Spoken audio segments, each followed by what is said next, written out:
Today, we're talking with board-certified clinical chaplain and pastoral counselor Jonathan Prescott about end-of-life practices in the Zen Buddhist tradition. You're connected with the Heart of Hospice. I'm Helen Bauer, here with Jerry Fenter.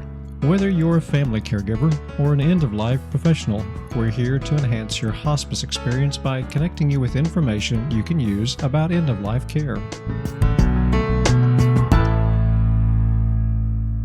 Today's episode is sponsored by our friends at GrandPad. Do you have an older family member who's isolated, or do you feel disconnected from a senior loved one who lives at a distance? The folks at GrandPad have come up with the perfect solution, an easy-to-use device that connects older adults with family and friends using video chat, email, photo sharing, and more.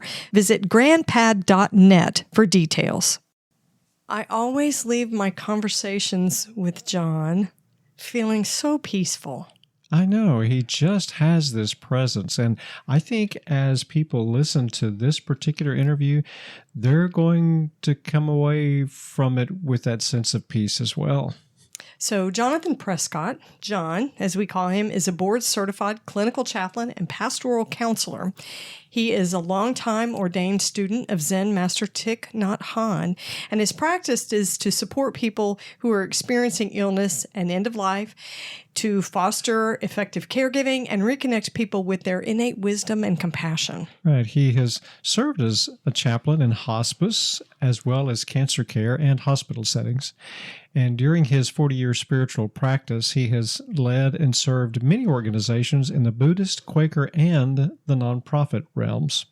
So we really wanted to focus today on Buddhist practices, Zen Buddhist practices around death and dying. And John is just the person for that. This is his faith system, his practices. So he is very much an expert in this particular topic. Yes, he is. And he actually educated us on a lot of things about the Buddhist traditions. He did. In this episode, he's going to really explain more about the Zen Buddhist practices. And he educated us on a lot of things when it comes to the Zen Buddhist practices, traditions, rituals, and things. It's a great listen. We hope you enjoy it. So here's our conversation with John Prescott.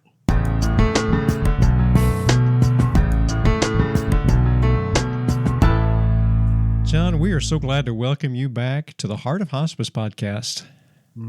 Thanks so much for having me. So as we were chatting before we actually started the interview, you said that you had made a trip to Alaska. Tell us a little bit about that. Well, my dad was turning 90 years old, so we got a whole bunch of family members together and put him on a cruise ship and went along with him. And it was quite the adventure, as you can imagine. Oh, having family together. How long did it last? Oh, a week. A week. Yeah. Family together for a week. That in itself is an adventure. Ooh. You know, I think of Ram Dass when he said, if you think you're enlightened, just go home and spend a week with your family. That's pretty down to earth. I like that. Oh, wise words. Very wise words. I don't think I'm enlightened after a week. On a boat sailing around with your family. Oh, goodness. Yes. Yeah, and you're kind of captured on the boat. I mean, where can you go to get away from them, right? Exactly. That's terrible. Well, we're glad that you made the trip, and we hope it was wonderful. So today we want to talk to you more about some of the Zen Buddhist practices and beliefs, because that's your background, and you actually worked as a hospice chaplain. You're not working in that role right now, though, are you? No, I'd worked as a hospital, cancer care, and hospice chaplain. And there came this point where I did this kind of back of the envelope figured I'd been with about 1,400 people when they died. And I just thought, okay, I'm done with that part. And so I turned my attention to my other real love all through this work as a chaplain, which is caring for the coworkers and the staffs that I worked with. And so I started Wise Caregiving, which is a nonprofit that tries to teach folks contemplative care skills so they can be more sustainable and effective and joyful in their work. So that's where I've turned my attention, feeling like I want to give back everything that I've been given by all these teachers and patients over time, so that people can do this work in a way that doesn't burn them out and turn them into crispy critters. Exactly. I had the privilege of listening to Elizabeth Gilbert talk about grief experience and the wisdom that you acquire along the way. And she said that grief wisdom about how to survive a grief journey, which we are, as professional caregivers, surviving a grief journey. She said it becomes a burden, that it's meant to be shared. So I think that's what you're doing through Wise Caregiving. Yeah, because we can't do this alone. We can't do this alone. I couldn't do this alone, and I know that other people need support too. So I don't want to die and hold this stuff inside. I want to give this stuff away. What I've learned, I need to give it to other people. So that's what I'm doing now. Right. So we're going to focus on, well, death and dying, as we usually do, but we're going to focus a lot on the Zen Buddhist beliefs and traditions and rituals. So we'll start off, what are the basic Zen Buddhist beliefs that surround dying and death? Okay, so I've got to frame this with a couple of broad observations. The first one is I can really only speak to my experience in the Plum Village Zen tradition that I received from Thich Nhat Hanh. I can't really speak about what other communities or Zen practitioners. It's sort of like asking a person, "Oh, you're a Christian. What do Christians do?" They could be Eastern Orthodox or a Quaker or evangelical. Right. So you really can't speak. So I can speak to my experience in my tradition. That's one thing. And then the other one, the wording you used in the question, what are the beliefs? That cuts right to the core for what makes Zen different than other sorts of traditions. So the word belief doesn't really have a relevance in Zen. We focus not on beliefs per se, but on practices. So for instance, a belief in Zen is actually an impediment. In my ordination, I took 14 precepts, and the first 3 of them ask me to look at what my beliefs are, what the effects of those beliefs are, and to not impose those beliefs on others. So what we do in Zen, instead of having an idea about something, is we try as best we can to engage directly with that thing with a beginner's mind, without a belief that is a filter between us and the actual experience. So that's a sort of a little bit of a background that might make our discussion more relevant to at least to Zen, maybe not to other people. No, it actually makes sense, and I think most of us should come to practices like this and events like this, especially death and dying events, with that unfiltered response where we don't allow our own beliefs to get in the way, but instead to just look at it with like a blank slate. Am I kind of coming across clearly? That's right on. And maybe a story might help illustrate this. Early in my hospital chaplaincy career, I walked onto the general medical floor and someone said, "Oh, there's a man in that room that just died and his wife's in there. Will you please go see him?" So I walked in the door, not really knowing what to expect. And what I see is a man in 80s who's just passed away in the bed, and his wife, about the same age, standing nearby in the room. And I looked at the couple and I thought, oh, here is a long married couple, and this man has just died, and this woman will probably be in really deep grief. And I said something based on that belief that was some kind of pablum like, "Oh, I'm so sorry for your loss." And she turned to me and she said, "I'm glad the bastard's dead." Turns out this man had been abusing her for 50 years. And his death was freedom for her. But my belief that she was deeply grieving his loss after 50 years together was an impediment to me actually being present for them where they were. And it took a very real form because the intervention you provided was not appropriate, was not what she needed. Exactly. It was all based on my belief about who she was and what she might have needed. It was not based on information I collected from her. I should have asked her something like, "Oh my gosh, how are you doing?" Or something like that, where I could receive from her instead of filtering through my belief and telling her my assumption. Right. It's expectation versus expectancy. Yeah. My expectation is this is a little old man married to a little old woman. They've been married for years, and she's heartbroken now as a widow. And of course, that wasn't. Wow. Very good example, I have to say. Yes. So let's reframe our question then. Yeah, that was. I had a badly worded question. So let's reframe this question. So, what are some of the basic practices that your tradition has about death and dying? That's great. That's a great question. Well, if you're a Zen practitioner, you are preparing for end of life from day one. We really focus on bringing forward the deepest impediments to freedom and putting them right in front of us to cope with. So, for instance, what does that look like?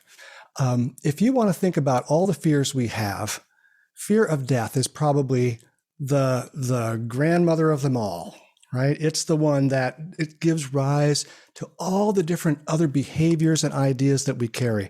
So Zen turns directly to that immediately, fear of death.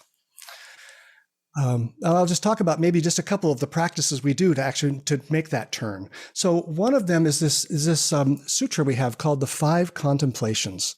And the 5 contemplations are 5 questions or 5 observations that we don't want to face. And those observations are, I'm going to get old. I'm going to get sick.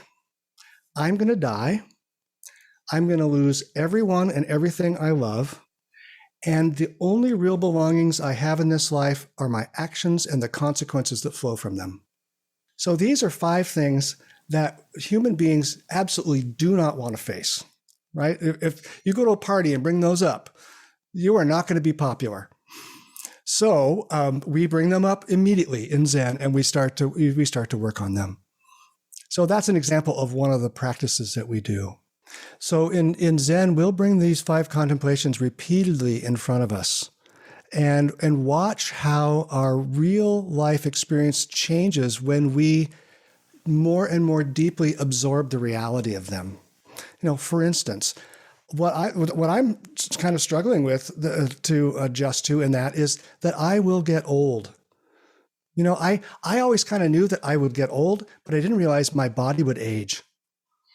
And so every time I look in the mirror now, I'm shocked. My belief about what should be happening to my body and the reality of what's happening to my body are not the same thing. So I come back to this practice again and again. I will get old. I cannot avoid getting old. Right. And then I watch myself. Yeah. You know, in Western culture, those are some of the biggest pain points we have. Yes. Absolutely. Death and dying for sure, but getting old and then getting sick and loss. We don't like to acknowledge that or talk about those things. Right. You know, it's interesting. I was thinking while you were talking about that, there's a phrase that's going around, you know, people put on their T-shirts and something about, you know, but did you die? You know, it's almost kind of funny. Like that is the worst thing that could happen. As if that's the worst thing that could happen. And that's really the way that the world looks at death, is it's the worst thing that could happen. Yes. Well, you know, and one way to think about this is in our experience as hospice care providers, what we see with people is that in the last period of life, whatever that is, whether that's months, weeks, days, hours, these questions are the things that cannot be avoided any longer. And so people either face them or they don't. You know, there's no requirement that they face them. So I think in Zen practice, what we're really doing is we're taking that period of time that we would normally face these at death, and we're stretching them out so that we can face them before the crisis of death and benefit from what we find in those questions. Instead of, for instance, learning it in the last moments and then not being able to do anything about it. Right. And having to do that in a crunch situation, in a crisis, grieving and sick. So instead of having to process all of these in the crunch, when you're grieving and exhausted and in a crisis situation, which does not bring out the best in everybody's coping mechanisms, right? You put people under these horrible pressurized situations, but to basically have practiced how to cope. That's really a lot of what it is. You know, we talk about coping mechanisms with our caregivers and our patients quite a bit. You know, how to best utilize your coping mechanisms so that you move through a disease trajectory in a healthy way. But in the Zen Buddhist practices that you're describing, you're basically practicing and getting ready your entire life.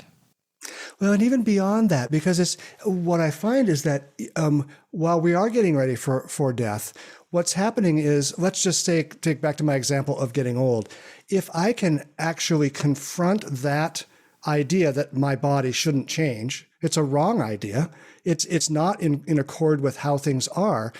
And if I can transform that idea, I have peace and joy that I can live with my aging body because I'm not fighting it based on some false idea. Right. And so if we can do all these things as we're going along, it opens the door to a kind of freedom that when we finally do get to the end of our life, maybe that's going to impact that. Yeah, I like that idea. I do too. And really doing this preparation work far ahead of time, at least we hope it's far ahead of time, is really much better for us and probably does reduce a lot of stress and anxiety. Yes. Yeah. Because it's the stress and anxiety comes from maintaining a false belief about yourself or about the world. That takes a lot of energy. But when you can confront that in such a way that you see through it, then that energy that you've given to maintaining that false belief can be utilized for much better things, like compassion, for instance. Exactly. Wonderful. Exactly. Wonderful. Today's episode is sponsored by the team at GrandPad. They recognize that older people can be intimidated by technology. GrandPad is created to be easy to set up and effortless to use. The device allows for email, games, music, and photo and video sharing. The video chat feature came in so handy when my family couldn't visit my mom during the pandemic. She loved seeing photos of her grandkids and great-granddaughter. My brother acts as administrator for my mom's GrandPad. When he has a question, GrandPad customer service is quick and easy to understand.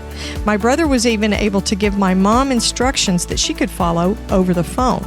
GrandPad comes with 4G LTE cellular service already included, so there's no need for Wi-Fi. Creating a family network is as simple as sending an email. When I got the email, I just downloaded the app and signed in. As part of her private network, I can share my photos and see what other members of the network are sharing. At 88 years old, my mom sent her first email. She was so proud of herself and excited to learn to manage technology. GrandPad keeps my mom connected with our family and can keep you connected to your family too. You can find more details at grandpad.net. Now back to today's episode. So if we could, let's talk a little bit more about some of the rituals that you and your practice as a Zen Buddhist would use maybe before or after death.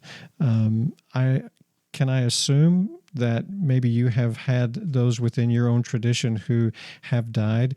What were some of the rituals that were used during the time of their passing? Yeah.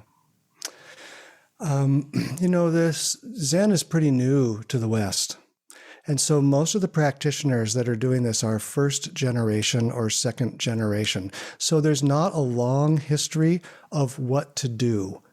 If your family's been Baptist for 10 generations, you kind of know what to do, and all your friends know what to do. So Zen is a little bit unhomed that way.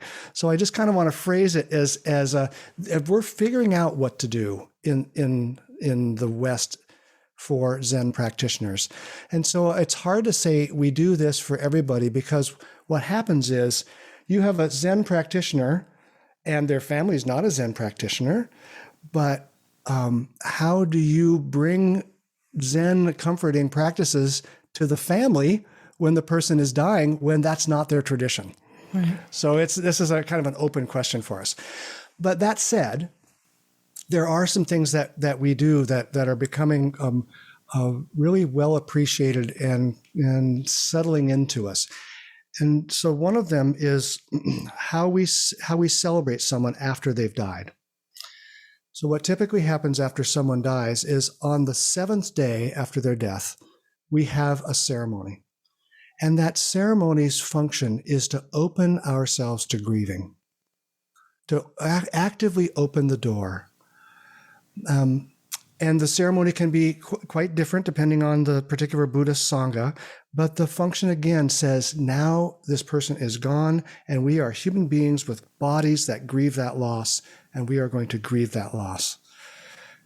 So that opens the door. And then 7 weeks after the death, we have another ceremony that closes the door. So we say, now this person, we've been able to grieve them for the past 7 weeks. And now we need to honor them the best we can, which is to live our lives to the deepest extent possible, not caught by the past, not caught by grief. And while that's the aspiration, of course, it doesn't end grieving. Of course, it's still there. But it's really lovely to have that ceremony so that we don't get stuck in grieving. Now, we did this for a woman in our Sangha, and so she died, and she had a particular cushion that she sat on, and we left her accoutrements on her cushion. She had her particular things, her scarf, or this sort of stuff. We left them there for the whole 7 weeks, and no one used that cushion. And then at the end of 7 weeks, we took that out of the zendo, and we had a marker made for our garden, and we put a marker in the garden for her, and that's when we visit her. But we didn't leave her things in perpetuity there in the zendo so no one else could use that spot. It strikes me as making space.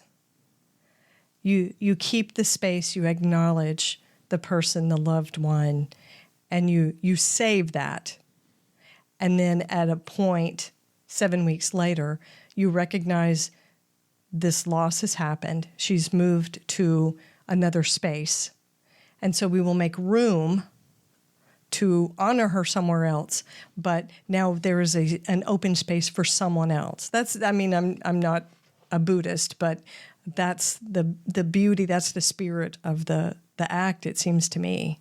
But John, why the 7 days? What is the importance of waiting to the 7th day to open that door for grieving? The Zen traditions that we have are often millennia old. They come from way in history in a way that I don't quite understand fully. But my understanding is that the number 7, or the number 77, or 777, was in parts of the ancient world the equivalent of saying, I've got 100 things to do. I've got 77 things to do. Is just like that. So I wonder if it goes back to that. Mm-hmm. But I don't know that. I'm not a historian, but that's kind of my wondering. Interesting. Yeah. So in some ways, the practices you say here in the West are new to the Western world. But in other ways, some of these practices have actually been happening for centuries then. Yes, they have. And Buddhism is a very rich and diverse set of beliefs, practices, cultures, all those things across the world. And my particular type of Zen came from Vietnam. And Vietnam was a crossroads on the Silk Road. And so it had lots and lots of influences. So whereas, for instance, Zen was practiced in Japan in some isolation, in Korea in some isolation, in Vietnam, it got all these influences again and again. So it's quite muddy. And not being a historian, I can't really speak with authority about where some of these things came from. I just know that they are effective. And they were passed down to us because they were utilized in a way that actually helped people. Interesting. So I want to ask you something personal, if you don't mind. You share what's comfortable for you. So Thich Nhat Hanh was a mentor, a teacher, and he was actually your teacher, correct? Yes. And his death occurred within the last year. Yes. And I have friends that were also followers, students, and on their social media, they posted photographs that were taken on the 49th day. And you actually participated in a 49th day recognition of his death. Do you mind sharing a little bit about that and what those ceremonies were like? Well, the ceremony for Thich Nhat Hanh's death, he was a world famous figure, and even more so in Vietnam. So basically, he had this state funeral. I mean, it was hugely elaborate, and he did not want anything like that. He did not want a big marker, a stupa, they call it in Buddhism. He did not want a stupa built for him, but it all happened anyway. So we, in my particular Zen community, we did our own 49th day ceremony, and it was really quite simple. We had, there's a sort of ceremonial aspects, the different sutras that we read, chants that we do. And then the bulk of it was a time for us to share our stories about him in our life. And to see by doing that he is not gone, that he continues in each one of us. And everybody has a little bit different continuation of him. And I can feel it very strongly in me, his continuation. I feel him more available to me now than in the years that he had his stroke from 2014 on, when he was not able to speak and really couldn't see anyone except the closest people that were caring for him. So he's right here. He continues. And that's what the ceremony really helped us feel, is he's continuing in us. That's beautiful. If they're each sharing a story about the way he continues in them. What an incredible legacy. Yeah. Yeah, I can only just tap the surface of that legacy. What came out of that ceremony for me was a renewed aspiration to live the teaching that he has offered me to the deepest, in the deepest way I possibly can. That it was this gift, and it's my duty, it's my honor to embody that to the best of my ability. It's wonderful. It's a beautiful tribute to your teacher. Absolutely. So some of the things that you just mentioned brings up this next question for me, and that is, what are some of the Buddhist beliefs surrounding the afterlife? Yeah. So this is a big, big question. And so I'm going to only be able to scratch the surface of this. Okay. But I think the best way for me to do that is to use one of Thich Nhat Hanh's metaphors, that he was a poet. And so he was really brilliant at using simple metaphors to get across a very difficult subject. And his metaphor for this is that a cloud never dies. So a cloud, in the normal way of thinking about it, you can look in the blue sky and you can see there's not a cloud. And then you look up again in the sky and, oh, there's a cloud. So it came from nowhere, apparently, and it's just going to go to nowhere. But if you look deeply into the cloud, you can see that it's always been there. It always will be there. The water vapor that came off of the ocean was invisible. It flowed in the air. And when it hit the mountains, it rose, and the conditions were right for that to condense and become a cloud. So now it becomes apparent to us, but it was there all along. And then at some point, the conditions will change, and the cloud will again go back to water vapor, or will fall as water droplets, and we won't see it anymore. But it doesn't mean it's disappeared. It's simply transformed. So the cloud was never born, and the cloud never dies. And this goes counterintuitive to our self-protective idea that we are separate. That we think that we are a separate self, born from nothing, and fear that we will go back to nothing, that we will be extinguished. But in our Zen practices, what we're looking at all the time is that the falsity of that I didn't come from nothing. I am a continuation of a vast number of threads. And that at the time that was right, this body, this self appeared, but it's never a separate self. It's never independent. And it will transform again into endless different threads of continuation. So Zen practices and end of life are about simply looking at the reality that science has pointed us to, the conservation of energy.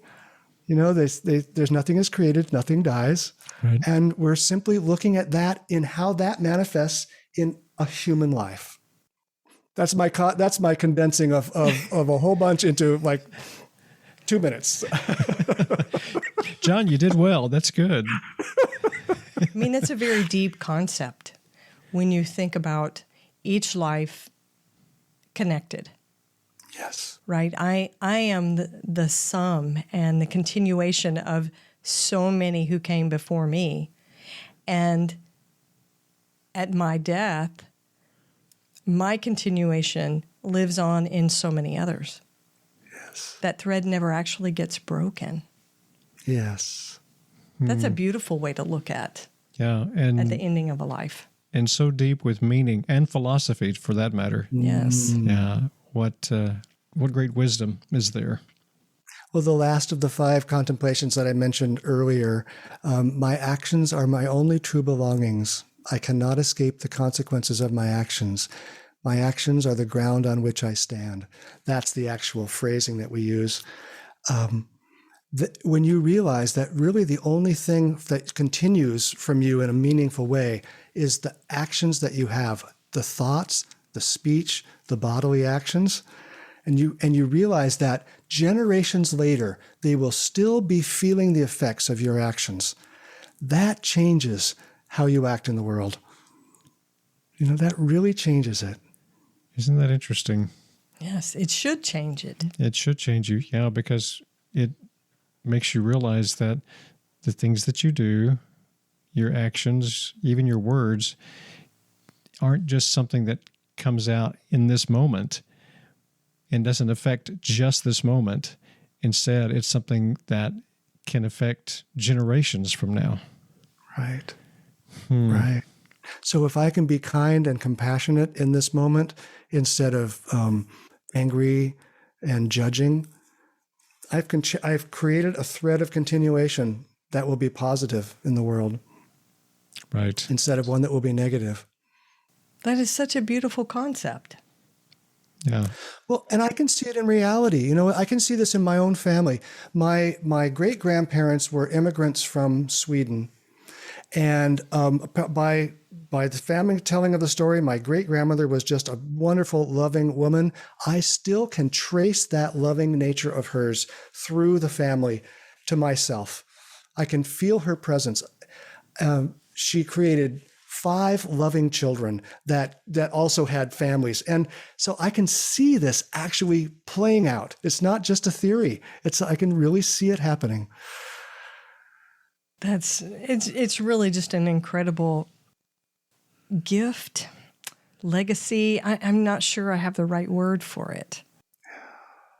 But it's a little mind-blowing. That's a big concept. Yes, it is. It is. So, we were talking about the Buddhist beliefs about an afterlife. I think understanding how we affect generations after we are gone also is a way of understanding the afterlife. Yes, right, exactly. We before we were live, we were talking about grandchildren, and there they are. There's your continuation, it's right there. This is true. It's concrete. It is. Right. Concrete. It's the embodiment of those things. Yeah, no doubt about it. Makes me feel like I need to watch what I say. No more cursing, Helen. I think not. I can't teach the grandbabies to do that. Oh, goodness. Oh, goodness. So, John, help us understand a few other things, too, when it comes to this subject of death and dying. What about bereavement care and grief support for someone who is Buddhist?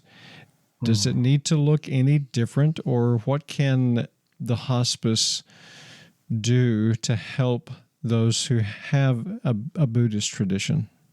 Yeah, really, that's a great question. Well, the first thing that comes to mind for me is that a Zen Buddhist practitioner spends a lot of time in silence, a lot of time in meditation. So caring for their grief might be fostering fostering that spaciousness, fostering the ability for them to be with their feelings and their body in that moment without a lot of distraction or ideas that take them out of that experience.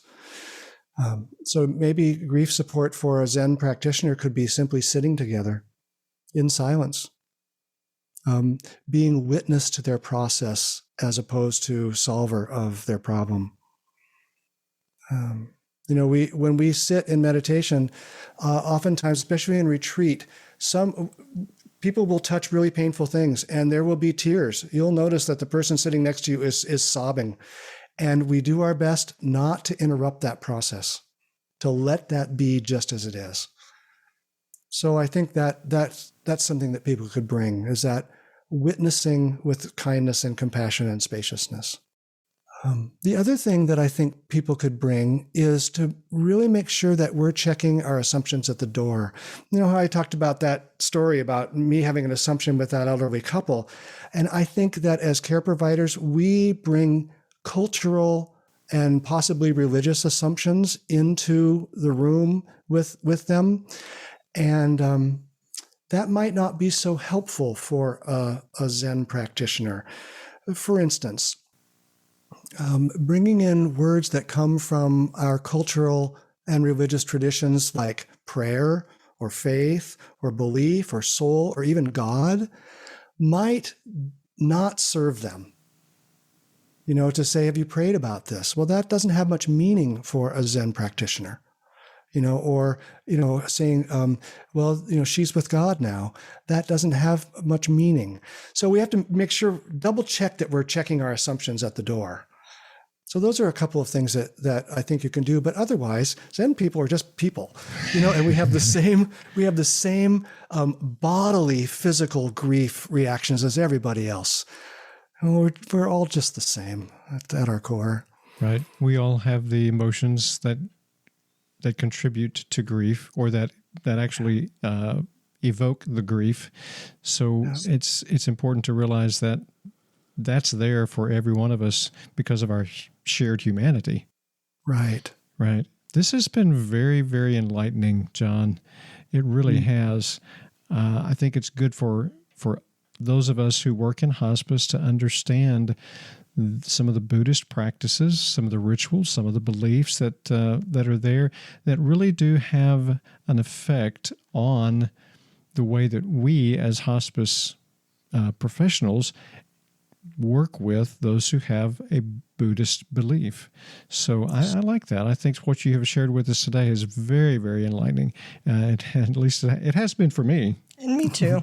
And me too. I think some of the things that you touched on, John, are so universal.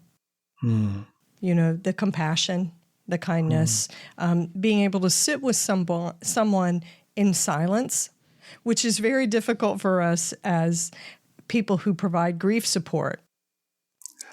A lot of times, pour your problems out. I'm going to listen to you. Let me ask you questions and you tell me how you feel. That's not suitable to everybody anyway. Right. But for someone who is a Zen practitioner, definitely may not be the best type of intervention. So I think it's good for us to not base our interventions on our own faith practices, our own religious practices. So important for us to know that. Yeah. And, and I find that if we can go into that room with a completely open heart and no expectations of what we should or shouldn't do, and sit there in not knowing, that gives us the ability to meet that person exactly where they need to be met. And we will know together with them what we need to do. And that's really different from having the checklist when you walk in the door. I need to do this, and this, so to me, that is compassion, and that doesn't belong to Zen. That doesn't belong to Zen. That belongs to all of us in all of our backgrounds and traditions. Exactly. We talk so much about individualizing the bereavement care that we provide. Yeah. What a perfect way to do that. Yeah, right. Yeah, very much so. John, thank you for taking this time to share all these things with us. It's always such a joy to get to spend time with you. You bless us so much, and we're so grateful for you. Oh, I'm so grateful for you. Thank you so much for doing this with, you do this week after week after week with all kinds of people, and so many people benefit. So I'm just happy to play a little small role and support you in your work in the world.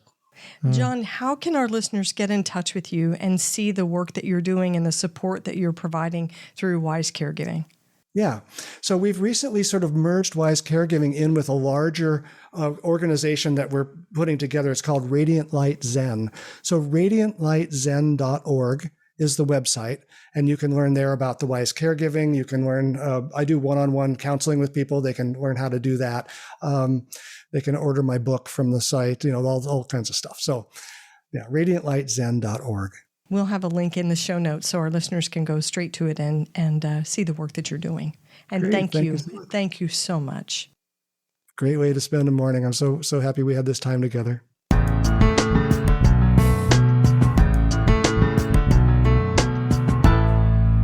Do you just feel more relaxed, at peace?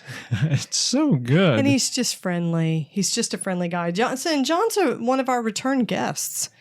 We've had him on the show before. He has been on the show before, and every time he's with us, he just radiates this kindness and compassion and peace, as you've said before. And it's really nice to have such a friend like this. And John offers a lot of meaningful helps. And so what we want to do is encourage our listeners to go to his website because he offers workshops, he has retreats, all intended to help caregivers really become more effective, more joyful.